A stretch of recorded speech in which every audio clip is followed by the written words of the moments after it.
My daughter gave me a room in a retirement home for my 70th birthday, but very soon the sky was the color of wet steel the morning they came for me. Rain clung to the window panes in slow-moving rivulets, blurring the garden beyond into a smear of green and gray. My kitchen smelled faintly of coffee and lemon polish, a comforting scent I'd kept for decades, but even that couldn't soften the knot forming in my stomach. I was still in my robe when I saw the car, a silver SUV nosing up the gravel drive like it belonged here.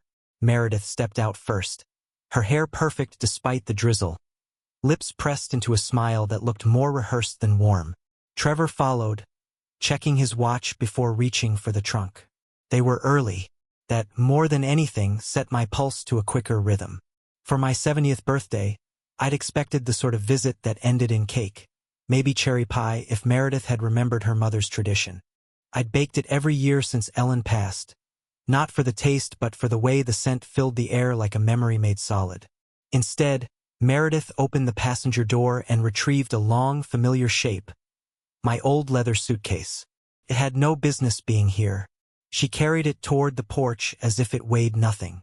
45 years ago, Ellen and I had chosen that suitcase together for our honeymoon. Its corners were worn smooth, brass clasps dulled but still reliable. I hadn't touched it since the day I stored it after her funeral. "Happy birthday, Dad," Meredith said as she reached the steps. Her voice had a brightness that didn't touch her eyes. I didn't answer right away. My gaze fell on the suitcase, then on her perfectly manicured hands holding it. Hands that hadn't packed it under my instruction. "Big plans," Trevor added, hauling himself up behind her. Umbrella still closed despite the rain. He didn't offer to shake my hand. He looked past me into the house like a realtor appraising a listing. The porch boards creaked under my slippers as I stepped forward. "What's going on?" Meredith's smile stiffened.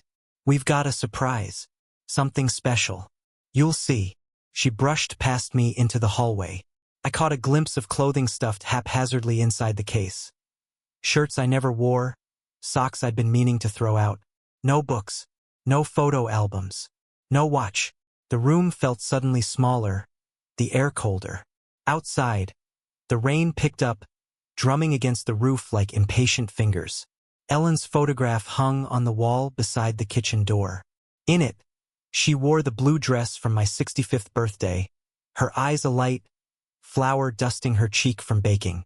Her gaze seemed fixed on the suitcase, as if she could see what I was only beginning to suspect.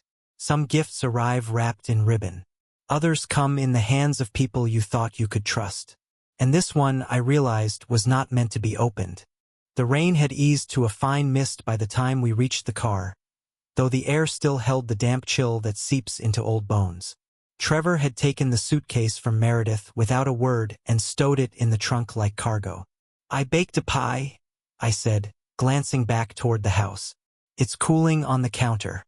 Your mother's recipe." Meredith's grip on my elbow tightened just enough to be felt. "We'll have pie later, Dad. We're on a schedule." Schedule. The word scraped against my thoughts like sandpaper. My life, since Ellen's passing, had been built around quiet rituals. Morning coffee in the garden, afternoon walks to the park, chess on Thursdays with Lyle from the hardware store. No one scheduled me anymore. In the back seat, the leather upholstery smelled faintly of new car and something chemical. Meredith took the passenger seat beside Trevor, scrolling through her phone before we'd even pulled away. I tried to catch her eye in the mirror, but she was absorbed, thumbs tapping out messages to someone who, apparently, mattered more than conversation. We passed familiar places, the church where Ellen had once sung in the choir, the small diner that still served the same bitter coffee and perfect blueberry pancakes, the corner store where the clerk still knew my name. Each one slipped by like a bookmark torn from a story I wasn't allowed to finish. "You remember teaching me to ride my bike in Washington Park?" I asked, watching the trees blur past. Meredith said without looking up. Trevor's voice broke in, casual but clipped. "We thought a change of scenery might be good for you, Howard." Howard, not Dad. The name sounded foreign in his mouth. "Scenery?" I asked. "You'll see," Meredith replied. "It's nicer than being alone in that big house." The way she said alone landed heavy, like a judgment. I opened my mouth to argue, but the words caught somewhere between my chest and my throat. My fingers flexed against my knees, an old habit from my engineering days when a problem didn't yet have a solution. The road curved east, away from town. Landmarks thinned. The silence grew. I caught fragments of their low conversation. Finally doing it from Meredith, best for everyone from Trevor. Each phrase was another stone dropped into the pit of my stomach. Then, as we crested a hill, I saw it. A sprawling complex of glass and steel, its manicured lawns and spotless walkways gleaming even under the gray sky. A sign in polished bronze red, Silver Pines Residential Care, where life begins again. The words were meant to be welcoming. Instead, they felt like a locked door. Meredith turned in her seat, the false brightness returning to her face. "Surprise, Dad. Some surprises make your heart race with joy." This one made it stop cold. The SUV rolled to a stop beneath a wide overhang. The building's glass doors whispered open as if inviting me in, though the feeling was anything but welcoming. A pair of residents sat on the covered patio, one in a wheelchair, staring into the rain. The other hunched over a crossword puzzle, pen trembling in thin fingers. Neither looked up.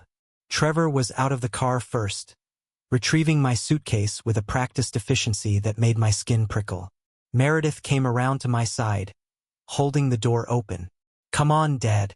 Let's get you settled." Settled. Like furniture. The air inside was warm, too warm, carrying the scent of disinfectant and something faintly metallic. Light pooled from recessed fixtures, washing the space in a sterile glow. The reception desk was staffed by a woman with the kind of fixed smile people wear when they've been trained not to show what they're thinking. "This is your new home," Meredith said. Her voice pitched just a little too high. I turned to her slowly. "For how long?" She glanced at Trevor. He didn't answer. Instead, he busied himself with the sign-in sheet. "Dad," she began, but her tone was rehearsed now, almost word for word from a script. "It's safer here. You'll have care, company, structure." "Structure," I repeated, tasting the word like something bitter. "You mean control." Her eyes flickered, a crack in the mask, but it closed quickly. The receptionist slid a clipboard toward me. "We just need your signature for the intake forms." I looked down at the paper. My name was already printed neatly at the top. And there, on the line for power of attorney, was a signature that was supposed to be mine. Close enough to fool a stranger, but I knew my own hand. This wasn't it. The room seemed to contract around me, the fluorescent hum suddenly loud in my ears. I set the pen down without signing. "Who filled this out?" I asked quietly. Trevor's gaze darted toward Meredith. She straightened her shoulders. "We handled the paperwork so you wouldn't have to worry about it." Handled. The word carried the same tone as disposed of. I looked past them, through the glass, at the SUV parked like a sentry. Beyond it, the road stretched back toward town, toward my home, my life. But it might as well have been 1,000 miles away.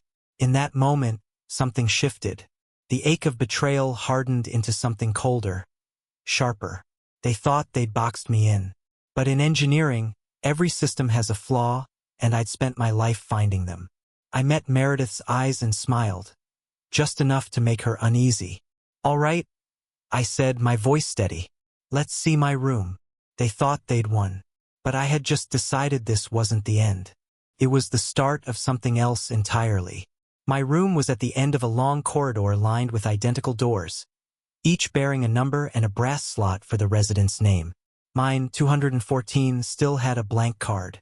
Jennifer, the care coordinator, walked ahead with a clipboard pressed to her chest. She spoke in the practiced, gentle tone of someone explaining a set of rules to a child. "Breakfast at 8, lunch at noon, dinner at 5. Lights out is flexible, but we ask everyone to be mindful of noise. There's a recreational lounge at the center of the floor." Her voice faded in and out as I studied the details. The worn edges of the carpet where carts passed most often, the faint scuff marks on door frames from wheelchairs, the way the overhead lights flickered for a fraction of a second before humming back to full brightness. My room was small, Twin bed, plain dresser, a window overlooking the parking lot where the SUV still sat like an unanswered question. My suitcase rested by the bed, looking smaller than it had on my porch. Jennifer handed me a laminated schedule. We like to keep everyone engaged. I'll keep that in mind, I said, taking it without looking. Once she left, I opened the suitcase. Shirts I hadn't worn in years. Socks I'd meant to throw away. No photographs. No Ellen's watch. No chess set. They'd stripped the life out of my belongings the same way they were trying to strip the life out of me. I sat on the bed, letting the silence settle. From the hallway came the faint sound of a television game show. Applause, canned laughter, then silence again. The longer I sat, the clearer it became. Meredith and Trevor weren't just moving me here to keep me safe. They were cutting the lines, making me an island they could ignore while they sold the mainland from under me. Through the window, I saw them emerge from the building. Meredith's shoulders were tight, her steps quick. Trevor looked almost buoyant, the suitcase handle swinging in his hand as if he'd already decided what to fill it with next. I stayed at the window until their SUV disappeared beyond the bend in the road. The ache in my chest threatened to crush me, but under it was something stronger, a resolve that had nothing to do with revenge and everything to do with survival. That night, I walked the halls. I nodded to residents who barely glanced up, eyes dulled from days or months of this place's slow routine. I counted cameras, watched which staff cut corners, noted which doors required codes to open. When I returned to my room, I stood in the dark for a long time, listening to the rain. Ellen would have told me to be patient, to wait, to gather what I needed before making a move. So I would. They thought I was trapped, but I had just begun the blueprint for my way out, and for bringing the whole structure down with me if I had to. 3 days later, the call came. "Mr. Lester," Jennifer said, leaning into my doorway. "The director would like a word." Her tone was careful, like she was trying to gauge whether I'd bolt. The administrative wing was a different world. Thick carpet, framed landscapes instead of bare walls, the faint smell of brewed coffee instead of bleach. Director Keene was standing behind his desk when I entered, his face pale. A manila folder lay open before him. "Please sit." I didn't. "Is this about my admission paperwork?" He hesitated, then pushed the folder toward me. On top was the power of attorney form, my name, my supposed signature. Beneath it, a medical evaluation from a doctor I'd never met. I had our compliance officer review these after a conversation with a mutual acquaintance, Keene said, avoiding my eyes. "There are inconsistencies." Inconsistencies. I leaned forward. "That's a polite word for fraud." He cleared his throat. "Your daughter said you've been forgetful, that she was acting in your best interest." I pulled a photograph from my pocket. Ellen and me on our wedding day, her smile brighter than the sun. "This watch," I said, tapping the image where the gold glinted on my wrist, "is missing. So are 40 years of design notebooks, every family album I own, and anything of value that could be sold. She didn't bring me here to keep me safe. She brought me here so she could empty my life into a bank account." Keene shifted uncomfortably, glancing toward the door as if he might escape his own office. "You understand the position this puts us in," he murmured. "No," I said. "You understand the position this puts her in." I set my phone on his desk, screen lit with a live video call. On the other end, Marcus, my attorney and old friend, sat in a conference room surrounded by files. "Mr. Keene," Marcus's voice came crisp through the speaker. "We have sworn statements, bank records, and a handwriting expert ready to testify the power of attorney is forged.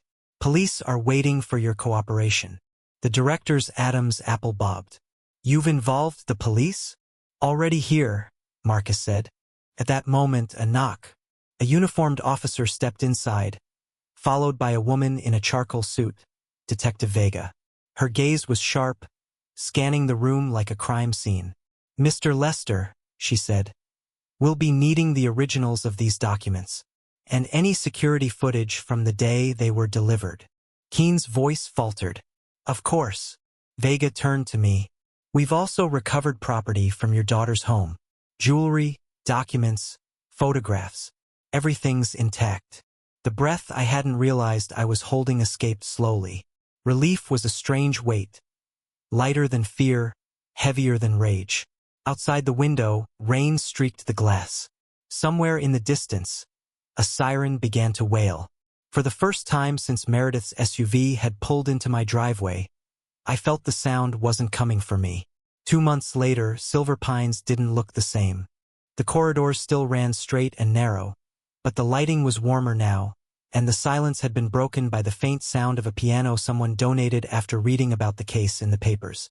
The recreation room, once an empty expanse of unused chairs, now hosted chessboards, book clubs, and, on Thursdays, art classes taught by students from the local college. I walked those halls not as a resident trapped by circumstance, but as a board member with a vote that mattered. The staff nodded when they passed me now, not because protocol demanded it, but because the air had changed. They understood eyes were on them, mine, the public's, the state's. Meredith and Trevor's trial had moved quickly. The evidence was irrefutable. What there was came in quieter moments. Like the afternoon I found Edna in the new library, her hands resting on a large print novel. She looked up at me and said, "I thought I'd forgotten how to enjoy a story." Or the morning Lyle beat me, fair and square, in a game of chess and grinned like he'd won the world championship. One Saturday, my grandson Aiden visited. We sat in the courtyard while he told me about his first semester in nonprofit management. His eyes lit up when he spoke about strategy, transparency, protecting the vulnerable, words that had once been only mine but now belonged to him too. "I want to work for the foundation when I graduate," he said. "You will," I told him, "and you'll do more with it than I ever could." When he left that evening, I walked back to my room, still 214, though the brass slot now held my name, and sat by the window. The parking lot outside glistened from a fresh rain.